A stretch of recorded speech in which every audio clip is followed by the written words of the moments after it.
కర్తలుగా కేసినేని నాని గారి అసందర్భ ప్రేలాపలకి ప్రతిరోజు సమాధానం చెప్పడం మాకు కూడా ఇష్టం లేదు. కానీ నిన్న ఆయన తిరువూరులో ఒక కార్యక్రమంలో మాట్లాడుతూ తెలుగుదేశం పార్టీ నాయకుల్ని ఊరకుక్కలు అని కూడా సంబోధించాడు. కాబట్టి ఈ సందర్భంగా తెలుగుదేశం పార్టీ నుంచి కేసినేని నాని గారికి చాలా స్పష్టమైన విషయం, చాలా స్పష్టంగా ఒక విషయం చెప్పాలనుకుంటున్నాం. మీరు 2 రోజులకు ఒకసారి విజయవాడలోనో తిరువూరులోనో చంద్రబాబు నాయుడు గారి గురించి, తెలుగుదేశం పార్టీ గురించి నిరంతరం విమర్శించే బదులు చంద్రబాబు నాయుడు గారు ముఖ్యమంత్రిగా ఉన్న 2014-2019 మధ్య కాలంలో విజయవాడ లోక్సభ పరిధిలో జరిగిన అభివృద్ధి ఏంటి, గత 5 సంవత్సరాలుగా జగన్మోహన్ రెడ్డి గారి పాలనలో విజయవాడ లోక్సభ పరిధిలో జరిగిన అభివృద్ధి ఏంటి, మీరే ఒక బహిరంగ చర్చ పెట్టండి. డేటు మీరే నిర్ణయించండి, టైము మీరే నిర్ణయించండి. విజయవాడలోనైతే అంబేద్కర్ విగ్రహం ఎదురుగా ఒక బహిరంగ చర్చ పెట్టుకుందాం. తిరువూరులో అయితే ఫ్యాక్టరీ సెంటర్లో ఎన్టీఆర్ విగ్రహం దగ్గర బహిరంగ చర్చ పెట్టుకుందాం. విజయవాడ లోక్సభ పరిధిలో జరిగిన అభివృద్ధి ఎవరి కాలంలో జరిగింది, తిరువూరులో జరిగిన అభివృద్ధి ఎవరి కాలంలో జరిగింది, ఈ రెండింటి మీద మాట్లాడదాం. 10 సంవత్సరాలుగా మీరు ఎంపీగా పదవిలో ఉన్నారు అంటే దానికి తెలుగుదేశం పార్టీ కారణం. తెలుగుదేశం పార్టీ కార్యకర్తల రెక్కల కష్టంతో మీరు 2 సార్లు ఎంపీగా గెలిచారు. కానీ జగన్మోహన్ రెడ్డి తుగ్లక్ పరిపాలన వల్ల ఈ రాష్ట్రం అన్ని ప్రాంతాలు, అన్ని వర్గాలు తీవ్రంగా నష్టపోయిన విషయం మీకు స్పష్టంగా తెలిసి కూడా మీ అనాలోచిత, ఆవేశపూరిత తుగ్లక్ విధానాలతో మీరు తల్లి లాంటి తెలుగుదేశం పార్టీకి ద్రోహం చేసి వైసీపీ పంచన చేరి మళ్ళీ జగన్మోహన్ రెడ్డిని ఆనందపరచడం కోసం ప్రతిరోజు తెలుగుదేశం పార్టీని, తెలుగుదేశం పార్టీ నాయకుల్ని విమర్శిస్తున్నారు. మీరు నిన్న చెప్పారు తెలుగుదేశం పార్టీలో కొన్ని ఊరకుక్కలు అని. వాస్తవానికి కుక్కలు విశ్వసనీయతకి మారుపేరు కాబట్టి తల్లి లాంటి పార్టీకి ద్రోహం చేసి మీకు మీరు ద్రోహం చేసుకొని మీ బిడ్డ భవిష్యత్తుకు కూడా ద్రోహం చేసి ఈరోజు మేము తెలుగుదేశం పార్టీ కార్యకర్తలు, తెలుగుదేశం పార్టీ కుటుంబం వాస్తవానికి మీ మీద చాలా సానుభూతితో ఉన్నామండి. ఎందుకు అంటే మీ రాజకీయ జీవితాన్ని మీరే సమాధి చేసుకున్నారు. మా పాప అని మేమందరం చూసుకుంటున్న మీ కూతురి భవిష్యత్తును కూడా మీరే నాశనం చేశారు.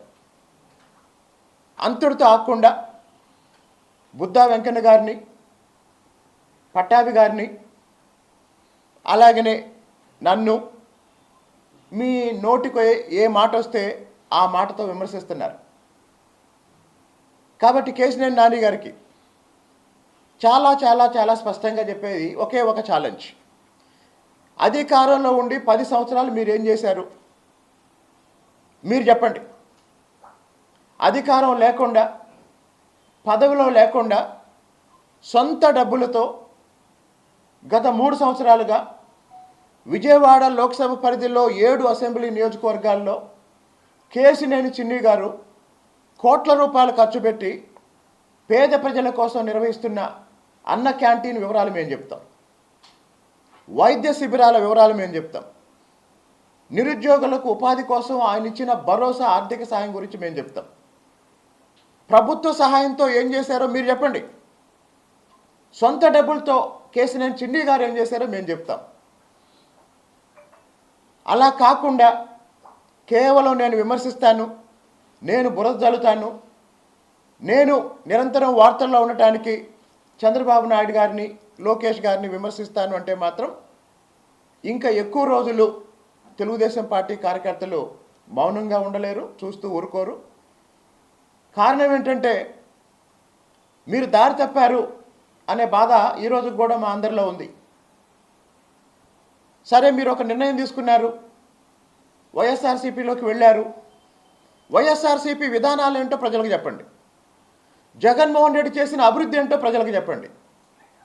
జగన్మోహన్ రెడ్డి అభివృద్ధి విధానాల వల్ల లేదా జగన్మోహన్ రెడ్డి పరిపాలన వల్ల ప్రజల జీవన ప్రమాణ స్థాయి ఏమన్నా మారిందా, పెరిగిందా ప్రజలకు చెప్పండి. అదేమీ లేకుండా ఎక్కడికి వెళ్ళినా ఒకే పాట, చంద్రబాబు నాయుడు గారిని విమర్శించడం, లోకేష్ గారిని విమర్శించడం, చిన్ని గారిని విమర్శించడం. ఎక్కడికి వెళ్ళినా ఒక మాట అంటున్నారు, చంద్రబాబు నాయుడు గారు ఎప్పుడు లోకేష్ గారి భవిష్యత్తు కోసమే పనిచేస్తారు అని. మరి విజయవాడ కార్పొరేషన్ ఎన్నికల్లో మేయర్ అభ్యర్థిగా మీ కూతుర్ని ఎందుకు పెట్టారండి? విజయవాడలో తెలుగుదేశం పార్టీ కోసం ప్రాణాలు ఇచ్చి పనిచేస్తున్న ఎంతోమంది మహిళా కార్యకర్తలు ఉన్నారు కదా, ఎంతోమంది మహిళా నాయకురాలు ఉన్నారు కదా, వాళ్ళందరికీ ఎవరికి అవకాశం ఇవ్వకుండా మీ కూతుర్ని ఎందుకు మేయర్ పదవికి పెట్టారు? అంటే నిరంతరం కార్యకర్తల కోసం, పార్టీ కోసం పనిచేస్తున్న లోకేష్ గారికి పదవిస్తేనేమో అది బంధుప్రీతి అవుతుందా? మీ కూతురికి పదవిస్తేనేమో అది ప్రజాసేవ అవుతుందా? దయచేసి విఘ్నత కోల్పోకుండా మీ మర్యాదను కాపాడుకునే విధంగా మాట్లాడాలని నాని గారికి విజ్ఞప్తి చేస్తున్నా. ఇప్పుడు నాని గారితో పాటు ఇంకొక వ్యక్తి తోడయ్యారు. ఇప్పుడు జగన్మోహన్ రెడ్డి దగ్గర కొత్తగా జాయిన్ అయిన దాసుడు ఎవరంటే కేసినేని నాని. కేసినేని నాని కొత్త దాసు. ఆ కొత్త దాసుకి తోడయ్యాడు ఒక స్వామిదాసు. కేసినేని నాని ఏమో కొత్త దాసు, ఆయనకు తోడేమో స్వామిదాసు. ఈ స్వామిదాసు గారికి తెలుగుదేశం పార్టీ 5 సార్లు ఎమ్మెల్యేగా అవకాశం ఇచ్చింది. ఒక నాయకుడికి ఒక పార్టీ 5 సార్లు ఎమ్మెల్యేగా అవకాశం ఇవ్వటం అంటే దాదాపు రాజకీయ జీవితం మొత్తం ఇచ్చినట్టే. మరి 5 సార్లు ఎమ్మెల్యేగా అవకాశం ఇచ్చి నీ భార్యకి జిల్లా పరిషత్ చైర్మన్గా అవకాశం ఇచ్చి, అంటే 6 పదవులు మీ ఇంట్లో ఇస్తే, మీ కుటుంబానికి ఇస్తే, అది కూడా చాలక 2019లో సీనియర్ నాయకులు, సోదర సమానులు కొత్తపల్లి జవహర్ గారికి తిరువూరులో పార్టీ అభ్యర్థిగా టికెట్ ఇస్తే 5 సార్లు అవకాశం ఇచ్చిన మీరు, అవకాశం అనుభవించిన మీరు ఆ కృతజ్ఞత లేకుండా తెలుగుదేశం పార్టీ నిలబెట్టిన అభ్యర్థి జవహర్ గారి ఓటమికి పనిచేసిన విషయం నిజం కాదా? స్వామిదాస్ గారికి ఛాలెంజ్ చేస్తున్నా. మీరు గత ఎన్నికల్లో పార్టీలోనే ఉండి పార్టీకి ద్రోహం చేసి పార్టీ అభ్యర్థి ఓటమి కోసం పనిచేశారా లేదా? మీకు దమ్ముంటే, నిజాయితీ ఉంటే తిరువూరులో మీ ఇష్టం వచ్చిన సెంటర్లో మీ ఇష్టం వచ్చిన డేట్ పెట్టండి, మీ ఇష్టం వచ్చిన టైం పెట్టండి, నేను వస్తాను, చర్చిద్దాం. కాబట్టి జగన్మోహన్ రెడ్డి దగ్గర జాయిన్ అయిన ఈ కొత్త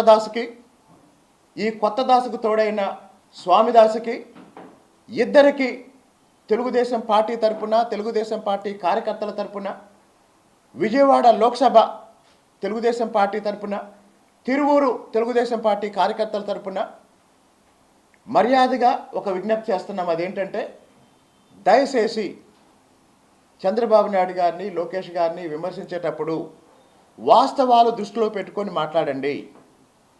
ఒకవేళ విమర్శిస్తాము, ఆ తర్వాత ఎలాంటి చర్చకు రాము, ఎలాంటి సమాధానాలు చెప్పము అంటే ఒక దశ దాటిన తర్వాత మీ ఇంటికే వచ్చి సమాధానం చెప్తాం.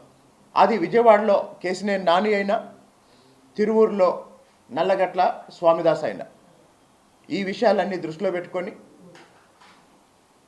ఆఖరిసారి కేసినేని నాని గారికి సోదర భావంతో విజ్ఞప్తి చేస్తున్నాం. దయచేసి రాజకీయాల్లో హుందాగా మాట్లాడండి, హుందాగా రాజకీయాలు చేయండి. మీరు ఈరోజు వైఎస్ఆర్సీపీ నాయకుడు కాబట్టి వైఎస్ఆర్సీపీ విధానాలు చెప్పండి, వైఎస్ఆర్సీపీ చేసే మంచి పని చెప్పండి. మీ విధానాల వల్ల జరుగుతున్న నష్టం మేము చెప్తాం, మీ విధానాల వల్ల జరుగుతున్న దారుణాలు మేము చెప్తాం.